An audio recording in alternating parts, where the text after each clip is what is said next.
Hey my royals, welcome back to my channel. Thank you so much for joining me. Thank you so much for clicking on this video. Thank you so much for all your support. And if you're new, thank you so much for clicking on this video. And make sure you don't forget to hit that subscribe button, like, and comment down below so we get to know each other. My name is Jasmine, aka Curlygaisha. In this video, I decided to take you on another get ready with me. I'm going out in a little and I just wanted to sit on camera, talk to you while I do my makeup. And disclaimer, I am not a makeup artist. I am not a pro at doing makeup. I learned my makeup from YouTube, like, you know, beginners do, or people that don't wear a lot of makeup do. Like, I learned from Jackie Aina, I learned from Alyssa Forever, I learned from Ellery, and a few other people. I just can't remember their name. But yeah, I am not a makeup artist. But I have learned by just watching videos on YouTube and watching people that look like me. So yes. The foundation I'm going to use is the NARS. It's the NARS Natural Radiant Longwear Foundation in New Caledonia. And then I'm using their Pour and Shine. Their Pour and Shine primer. And then their concealer for highlight, and then Fenty Beauty for my highlighter, and then I'm using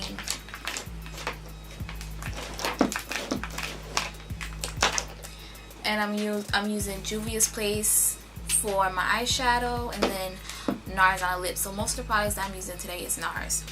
Okay, so I just take my foundation,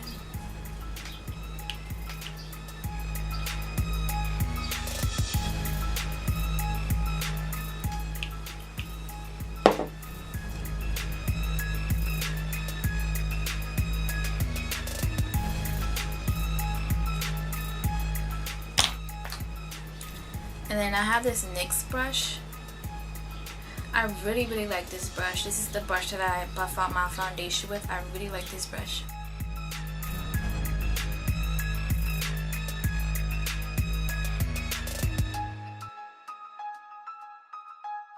And yes, I already did my eyebrows off camera because, again, I am not a makeup artist. I'm still learning myself, so me doing my eyebrows on camera is gonna take forever. We'll be here forever, and nobody have time for that. No one has time to sit here and watch somebody who is not a pro try to do their eyebrows on camera. So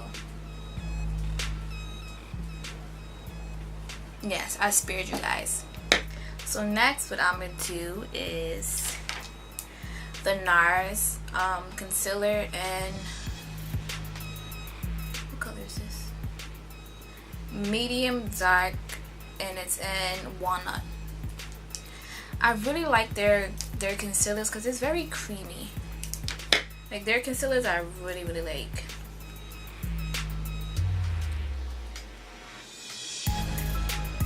So just pop that on there.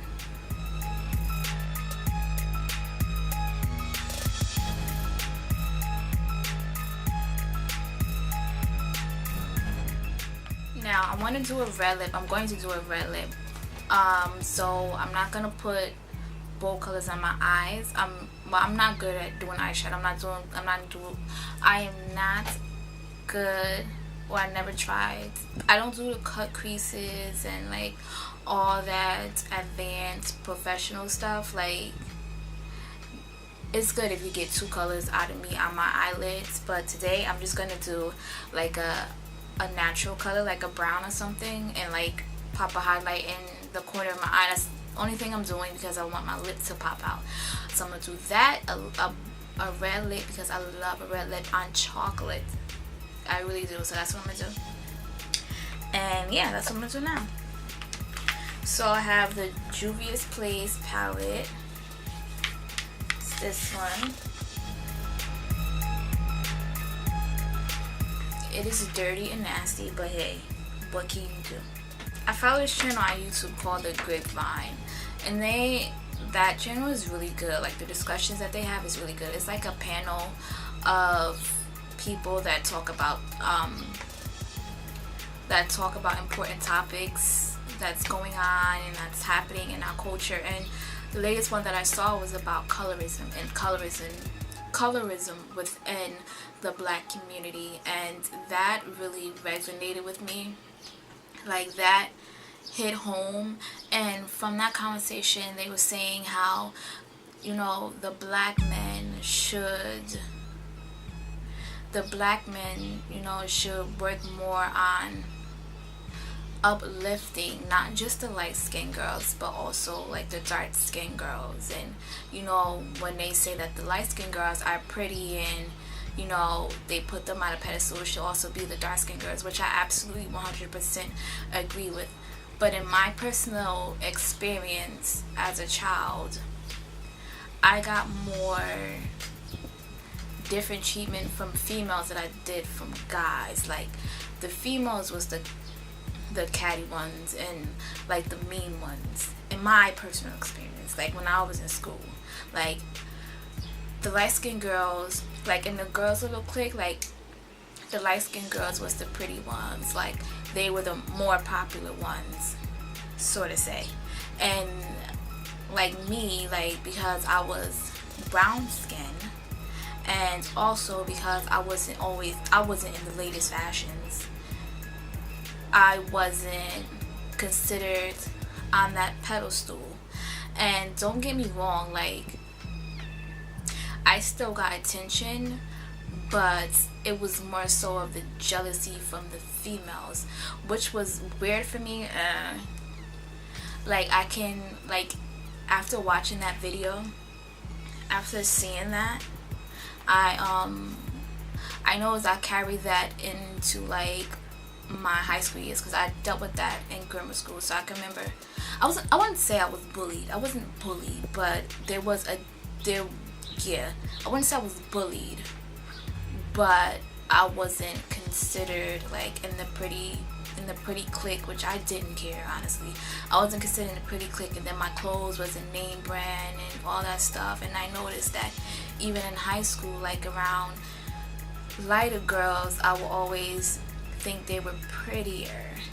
And not to say that I thought I was ugly, but, or like people outside of my school made me feel ugly. It was the girls inside of my school that had me questioning how I look, and that was because of the complexion of my skin. And I think it's very important for, you know, young kids to understand that complexion doesn't matter. Like, there's all different shades of brown, and everyone is beautiful. We are bomb. We come in all different shades and sizes. So yeah, so I carry that feeling and that thought for years and years to come. I'm like, around like lighter skinned girls, I would feel smaller, and it was because I was darker. And also, yeah, it's because I was darker. And, you know, I never thought I was ugly, and I still don't think I'm ugly. And especially now, like, I love my chocolate skin. I'm very confident in my chocolate skin and how I look in. I don't care what anyone says or anyone thinks. I'm bomb. So yeah, so I carry that for a long time, and still now I have to rewire my brain to always stand tall and like always be confident in myself no matter who I'm around. And it's not much so of being jealous or envious of anybody. It's just, you know, when you're younger, your peers seem to have more influence over your thoughts than your parents do, or your siblings, or people that's inside your household or inside your family do. And that's sad, but it does. You know, you spend most of your day with people that's in school. You spend most of your time at school. So like, I had to work on rewiring my brain to know that my chocolate skin is beautiful. Like, my complexion is beautiful. I love, like, now, if I knew what I knew back then, what I know now, like, I love my chocolate skin. And people sit out in the sun for hours to get any type of color on them, to get any type of tan. And yeah, like that conversation just really hit home. And when I was younger, I never used to like going in the sun, because I'm like, oh, I don't want to get darker, I don't need the sun, I'm already dark, I don't want to get darker.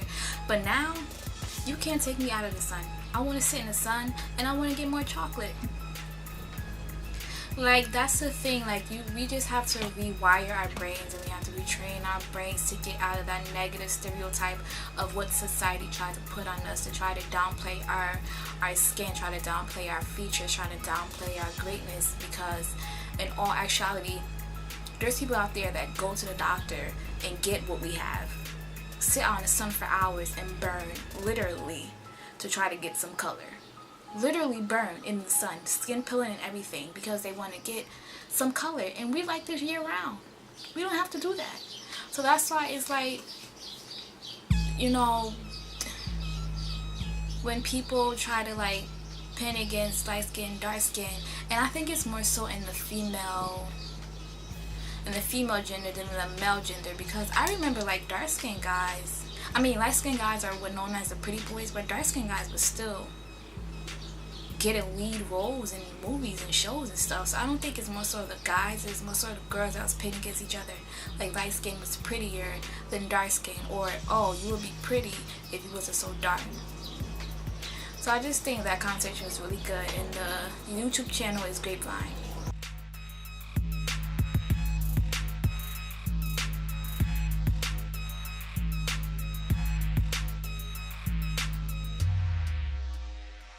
The mascara that I'm using is, excuse me, both Maybelline, the Last Sensual, and then the Colossal Big Shots.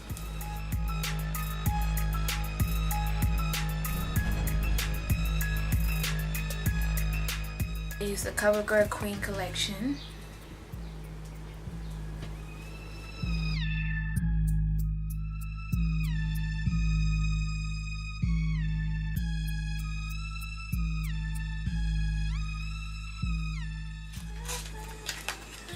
Then now I'm going to use the Fenty Beauty as the pop of highlight in my corner right here.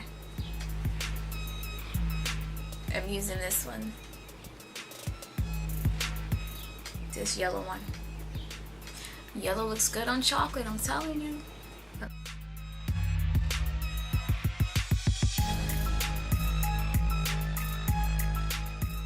Okay, for the lips I have Night Moth pencil from MAC, and then I have NARS Star Woman.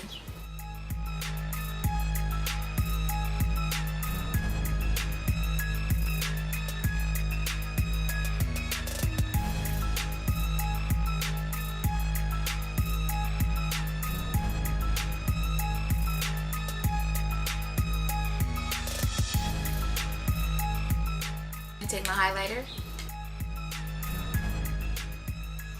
What do you think? I actually like it. I like the red lip. I just love red. I just love bold colors on chocolate. And I like my deep plum color, and I like red. I'm getting used to wearing pink, like a dark fuchsia pink. I'm getting used to that. I have brown. I have to find the right nude. I haven't found the right nude yet. I haven't tried actually, but yes, this is my final look. And now I'm gonna take down my hair so you get the whole completed look of it.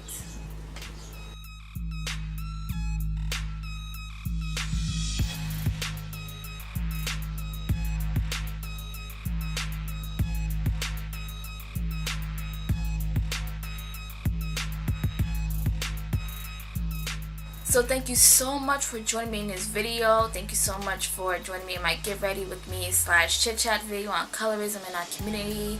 I hope the topic sparked any thoughts in your mind. I hope the topic sparked any conversation amongst yourselves, amongst your friends, amongst your family, just to see like what other people think about it as well, so we can find a way to like come together, so we can find a way to uplift each other. So yes, this is the final look. Again, I am not a makeup artist. Again, I am not a pro. I just know a couple of things, a few things, and this is what I came up with. and I love a bold lip on chocolate. So I am loving this red on myself, and I'm going to try to wear it more. So thank you so much for joining me in this video, and I truly appreciate every single one of you guys. And until next time, be great, stand in your truth, be comfortable in your skin, and continue to support each other, continue to uplift each other, because we are all we have. And until next time, my kings and queens, be great.